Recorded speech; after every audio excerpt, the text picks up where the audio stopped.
माझ्या जाण्यानं तुमची आबाळ काय कमी व्हायची नाही ती, पर तुमची साऱ्यांची दैना म्या माझ्या उघड्या डोळ्यानं पाहू नाही शकत.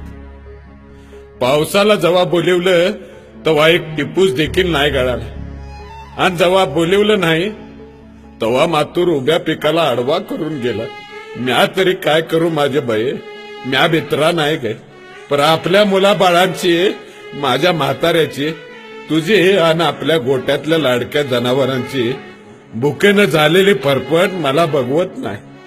माझ्या पावलाच्या आवाजानं माझी लाडकी जनावरं उभा राहून आंबरायला लागायची.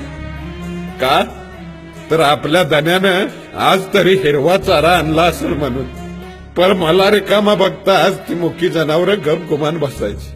अगं माझ्या मुक्या जनावरांना या अभागी शेतकऱ्याची अवस्था कळाली, पण या निर्दयी शासनाला काय बी नाही कळत. सगळं वज तुझ्या खांद्यावर टाकून जाताना लय वंगाळ वाटतंय.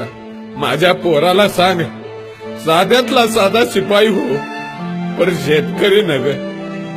कारण साध्या शिपायांनी जरी संप केला तरी त्याचा पगार हजारानं वाढतोय. ही सरकारी हलकट अधिकारी हात चलाकीनं टेबला खालनं पैक मिळवत देते, आणि आम्ही आमच्या कष्टाचं घामाचं पैको मागतोय, तरी आम्हाला ते नाही मिळत. माझ्या म्हाताऱ्याला सांभाळ.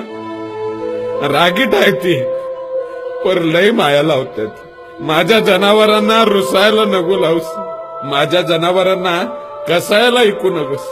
लय झालं तर रानावनात सोडून दे, पण आपलं धन कसायाच्या हातात देऊ नकोस. आणि माझ्या लाडक्या पोरीला सांभाळ, तिला माझा एक गोड मुका दे. पोरीला लय काम लावू नकोस. माझे बयेस 7 जन्माचं फेर घेतलं होतं, पण अर्ध्यात सोडून जातोय. मला माफ कर. तुझाच धन्य.